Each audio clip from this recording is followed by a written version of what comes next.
नितिन नवीन जी, आपको न्यूज 18 को ये इंटरव्यू देने का बहुत बहुत धन्यवाद।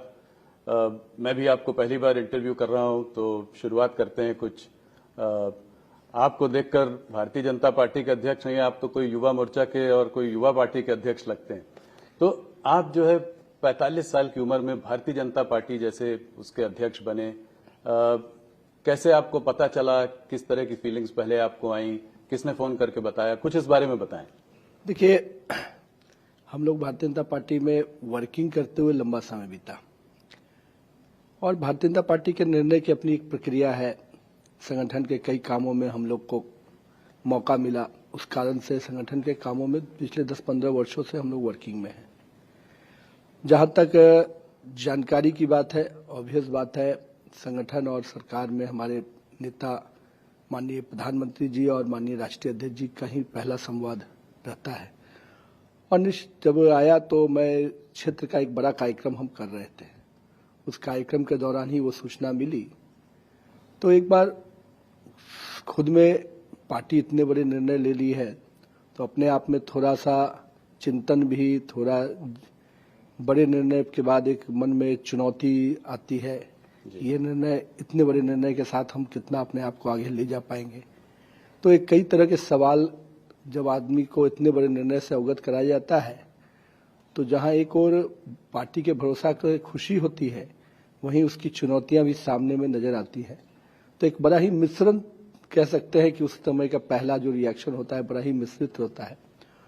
और जब मालूम हुआ तो मैं इतने बड़े टीम के साथ वहां पर था कि सबसे पहले तो उन लोग के साथ बातचीत करके पहले वहां से निकलना था। तो मुझे लगता है कि प्रधानमंत्री जी का संवाद और माननीय राष्ट्रीय अध्यक्ष जी का संवाद कहीं न कहीं खुशी और भरोसे को देखते हुए अच्छा लगा, लेकिन सेम टाइम में चुनौती भी सामने नजर आई।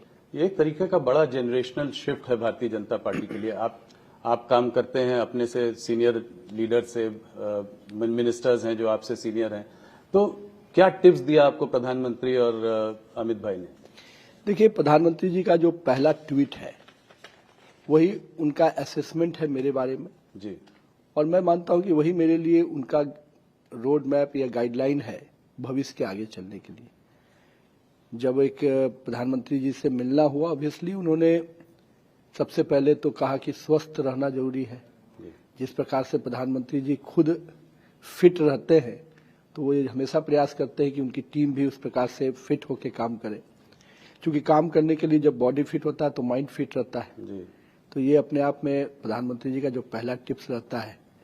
दूसरी जो चीजें रहती है कि एक गाइडलाइन, एक सीनियरिटी के नाते, एक अभिभावक के नाते, क्योंकि एक बड़े सवर में आप आए हैं, तो उसकी कठिनाइयां, उसकी चुनौतियां, उसके जजमेंट के तरीके, कई ऐसी चीजें थी। मुझे तो लगता है कि कोई एक दिन नहीं, हर दिन प्रधानमंत्री जी का जो गाइडलाइन है वो हम लोग को काम आता है। आपको स्टैब्लिश करने के लिए उन्होंने भी आपको बॉस कहा, अपना बॉस बताया। देखिए, यही भारतीय जनता पार्टी के संगठन की खूबसूरती है कि अध्यक्ष का पद सर्वोच्च होता है और उस परिपाटी से सभी कार्यकर्ता, चाहे वो प्रधानमंत्री भी क्यों न हो, अपने आप को उस अध्यक्ष के पद की गरिमा से जोड़ के देखते हैं। नितिन जी, बहुत सारे चैलेंजेस आए हैं, आएंगे, आते रहेंगे। आपने चुनौतियों की बात की, तो इस वक्त एक सबसे बड़ी चुनौती आई थी, जो है आप विमेन्स रिजर्वेशन बिल लेकर आए, पारित कराना चाहते थे, पर वो पारित न हो सका। देखिए, पारित न हो पाने का कसक हम लोग के लिए इसलिए है कि हम लोग आधी आबादी को, देश की माता बहनों को, माननीय प्रधानमंत्री जी के कार्यकाल को देखिए तो उन्होंने सुरक्षा, सम्मान, स्वाभिमान और अब हिस्सेदारी की बात की। तो इस 3 बड़े स्फेयर के बाद एक बड़ा मौका था उनको हिस्सेदारी देने का। लेकिन हम को दुख इस बात का है कि हम इस देश की माता बहनों को उसकी हिस्सेदारी समय पर नहीं दिला पाए।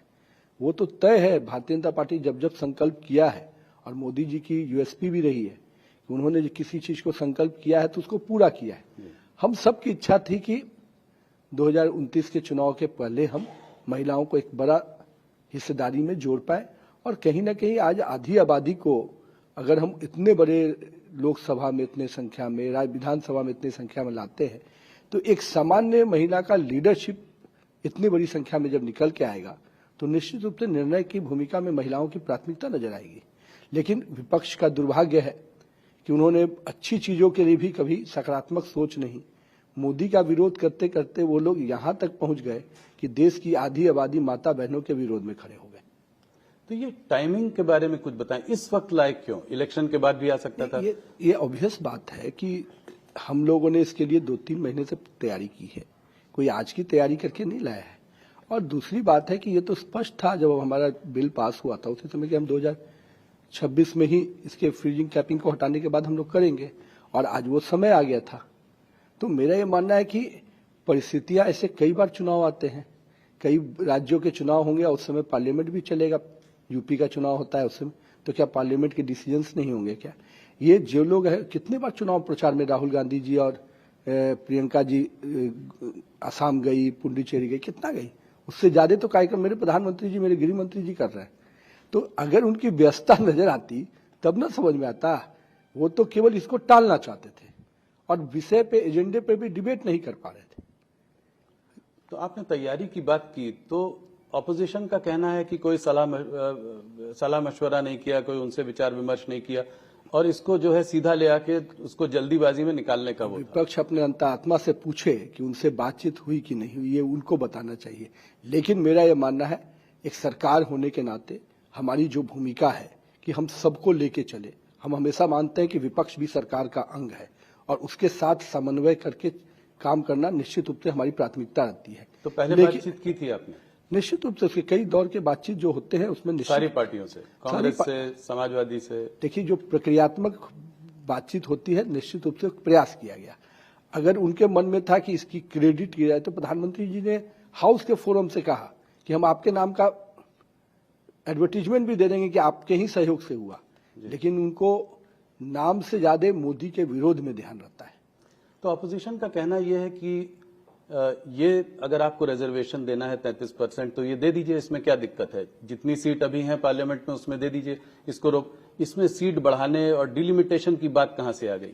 डिलिमिटेशन को लेके पहले आप है कि डिलिमिटेशन पर गृह मंत्री जी ने हाउस के फ्लोर पे कहा। ये डिलिमिटेशन किसका बनाया हुआ है? ये उन्हीं का बनाया हुआ चीज है। क्या उनको अपने बनाए हुए कानून पे भरोसा नहीं है? क्या उस कानून के, जब उन्होंने अपने समय में किया डिलिमिटेशन, क्या वो कानून के उन मापदंडों में कोई लूप होल था क्या? अगर लूप होल था तो आपने उस समय क्यों नहीं चेक किया? और आज हम कह रहे हैं कि आप ही के बनाए हुए डिलिमिटेशन से हम आगे बढ़ना चाहते हैं, और आज बढ़ते तो हमारी आधी आबादी को अधिक संख्या में हम हिस्सेदारी दे रहे थे। आज अगर हो जाता तो देश भर के सभी राज्यों में, और 800 से अधिक में, वो तो 33%, उसकी कितनी संख्या में महिलाएं आती। मेरा ये कहना है कि वो जो खेल खेल रहे हैं कि ऑब्वियसली ये अनुपात जब होता तो किसका परेशानी होती। आज हमने साउथ और नॉर्थ की जो खेल उन्होंने खेला, उसको भी प्रधानमंत्री और गृह मंत्री जी ने जितने बढ़िया से हाउस फोरम पे कहा कि आप आइए ना, हम अमेंडमेंट करके आपको और संतुष्ट करने को तैयार है। लेकिन उनका विषय संतुष्टि नहीं है, उनका नकारात्मक सोच है, और जिस सोच के साथ उन्होंने इतनी बड़ी संख्या में महिलाओं की हिस्सेदारी को रोका। उनका कहना यह है कि ऑपोजिशन और राहुल गांधी बार बार ये कह रहे हैं कि ये डिलिमिटेशन जो है, ये आप इलेक्शन कमीशन और एक रिटायर्ड सुप्रीम कोर्ट जज की कमेटी से जो आप लोग करेंगे, और ये जेरिमेंडरिंग जो है, ये कहीं ना कहीं वो शक की निगाह से देखते हैं कि कुछ सरकार ऐसा करेगी, इस तरीके से कंस्टिट्यूएंसीज को बांट लेगी। मेरा ये कहना है कि ये डिलिमिटेशन कानून किसने बनाया? हमने तो नहीं बनाया, आप ही के समय बना। और इस कानून के दायरे में जो चीजें आती हैं, इसके पूरे फॉर्मूला है, कोई इसमें चेंज नहीं कर सकता। उसके फिर वो, और ये पूरे हाउस में आने वाला था।